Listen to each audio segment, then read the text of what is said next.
Hello, my name's Laura Taylor and I'm going to do some poems for you today, and I'm going to start with one about possibly the most charmless man in government, which is going some given the competition, but this guy,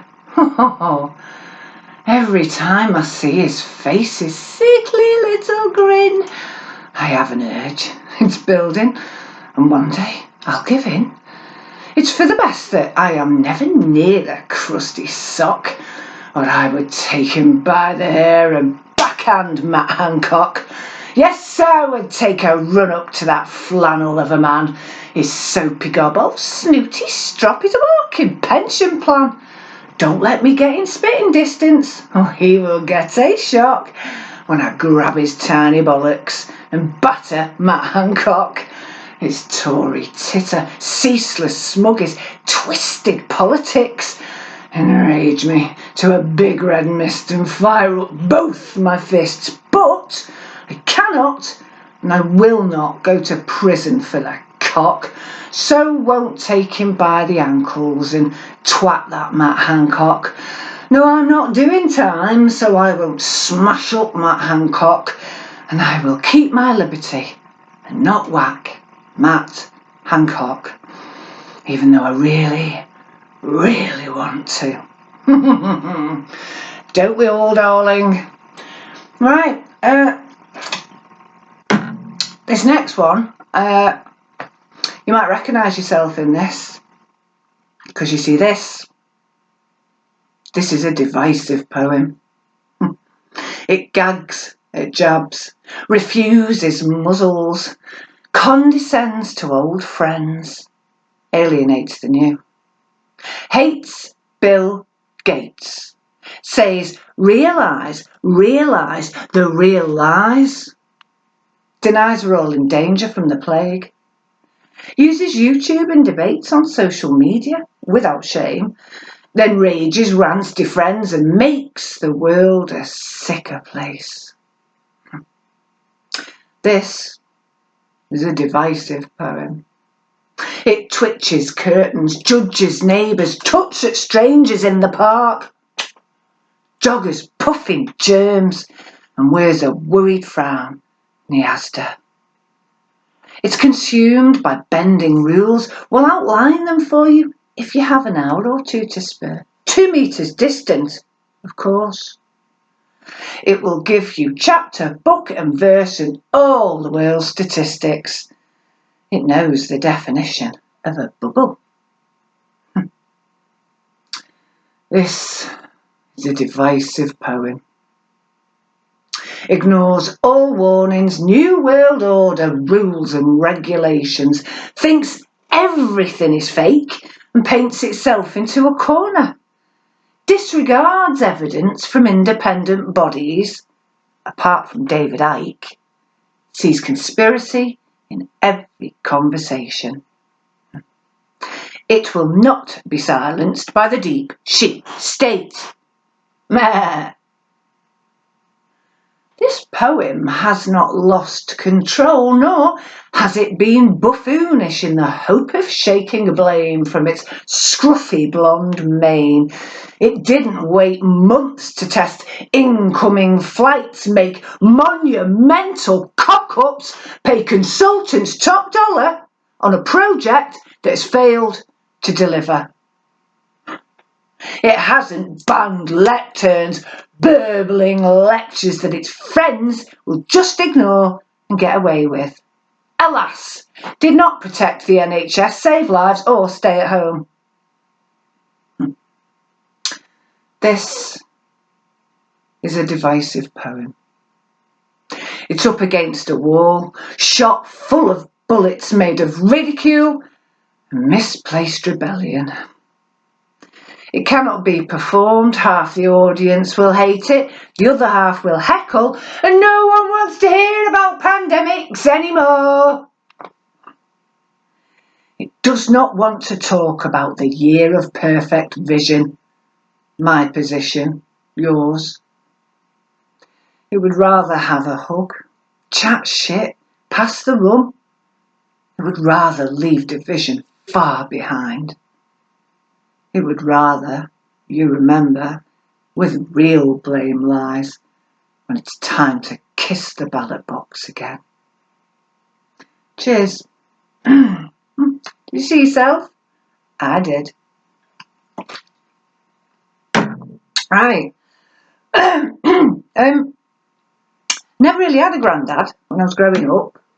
One died before I was born, and the other one lived down south. So I only saw him about every couple of years, if that.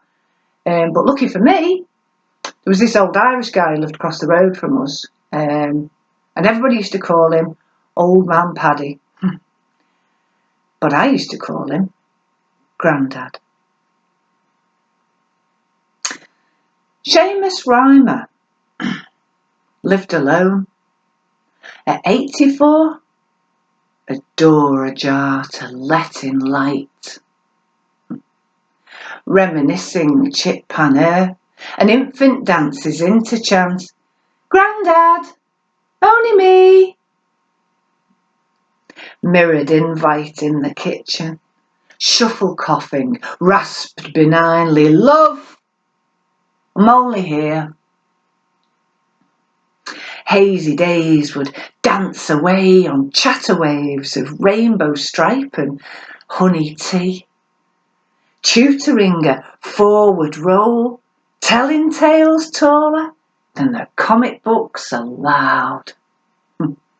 Feeding fierce hunger to debate, delight to light a fire with imagery, embellishment, a history in wonderment. August brought surprises wrought in rusty iron coils. A mattress turned to trampoline. A summertime of jumping round and learning how to whistle. Seamus sat to smoke and smile, illuminating all the lonely shade. Now, no relation, kiss or kin, but how significant a man to 7-year-old me. Dignity was diamond-like, precious as respect. Seamus treasured love and light, laughter and equality, weaving magic wrapped in words from ancient mariners for little girls.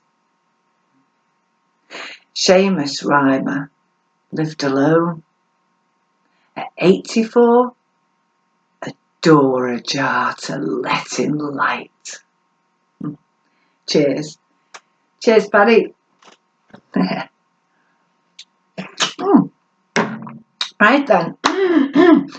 This next one is, it is a pre-pandemic poem about a pre-pandemic problem. Try saying that after 6 pints of cider. Now, this happens mostly to women and mostly on public transport. But, you know, not all women, not all public transport. This is called Manspreader. Hey, Billy Big Bull spreading on the seat. Just how much space does one man need? Did you buy 2 tickets, one for each knee? 'Cause they're taking up the space that my legs need. Hey, Billy Big Bull spreading on the train. Such a vast sack must cause you pain. Have you been to the doctor or had them examined? 'Cause they shouldn't be the size of a cantaloupe melon. Hey, Billy Big Bull spreading on the tube. Your titty lips out when I ask you to move. Ooh. Did I need to be heard you're about to give birth? Were you born a selfish cunt, or did you have to learn? Hey, Billy Big Bull spreading on the bus, sitting like your genitals are all puffed up. Are your undies like a hammock to accommodate your knackers? To wonder you can even stand up. Hey, Billy Big Bull spreading everywhere when I do it to your back. Are your feelings hurt? Aww. Is your ego squashed? Will it ruin your cock? How does it feel when I take space up? Hey, Billy Big Bull, arrogant twat, you get the width of your seat, no more than that. Can you shut your knees, please? Can you not sulk when I politely ask you? Are you the fucking Hulk? Are you a superhero? Are your ghoulies monumental? Is your scrotum fucking epic? Or are you just a massive prick? Thank you very much. Right then. Got one more to do. Thank you very much for listening. Most of these poems are out of my next book, due out in August, published by Flapjack Press. It's going to be called Speaking in Tongues. If you head over to Laura Taylor Poet on Facebook, give us a like. You'll get no notifications, but you know, make me feel better. But yeah, details will be on there very soon. This is a poem about something I've noticed about racists. And if I just say, I'm not a racist, but I just don't have the guts to own my own discrimination. Islam's not a race, and I think I'm being clever, but I'll leather you in seconds for being a different colour to my own funny tone. I'm actually not white, more mottled pink and purple, a sort of meaty shade, but you're going to be in trouble if you say so. It's a joke. I just don't have the guts to own my own beliefs. I get defensive, in denial of my xenophobic deeds, as if my ears cannot hear the sounds in my mouth, as if my fists cannot feel the nose broke and brown. I'm not a coward, far from it. I'll punch and kick and kill, spill my animosity like beer upon the table, but there's no way I'm a racist, mate. Yeah, I like to lob bananas on the pitches that I pay for, make monkey sounds, throw pennies, but it's just for shits and giggles. Take it easy. It's a joke. Everyone's offended. And nowadays, if you say you're English, people laugh. Stuart fucking Lee. I wrapped my sunburned back in an imperial rag, failed to recognise the deeply hypocritical stance of the empire. Going over there, taking their lives. I haven't got the bollocks to own my own bias. I'm all wind and piss plus a full English breakfast in an expat's pub based in Benidorm. I don't bother with the lingo. Everyone speaks English. And I'm not a racist, but it really gets me goat when they speak in funny languages. So ignorant. And I think illegal immigrants get benefits and houses, and I don't even think about the meaning of illegal when I'm foaming at the mouth and spewing bile about the trainers being Nike. How can they afford that? I never say Chinese when I order from the takeaway. Or Stanny, because it takes too long. 2 syllables, too many. Take it easy. It's a joke. Stop being so offended. And I'm not being funny, but I am. My best mate is black, blind, gay, dead, alive to try and justify my bigotry. And for fuck's sake, you can't say Happy Christmas anymore. Or blackboard, bar, black sheep, gollywog, or white lives matter. It's political correctness gone mad. I use exclamation marks more than the average man, and I demand free speech as a white human being. It's my right, God-given. Like I say, not a racist, but I am a gutless hate machine. Reject until I'm apoplectic every single slur against my character. I just think we're superior, is all. White is might, blood and honour, string 'em up. What do you mean we come from Africa? Not a racist, but... You are, mate. Thank you very much for listening. In the words of a band whose name I've forgotten, you've been an audience. Right, have a lovely weekend. Enjoy the rest of the show.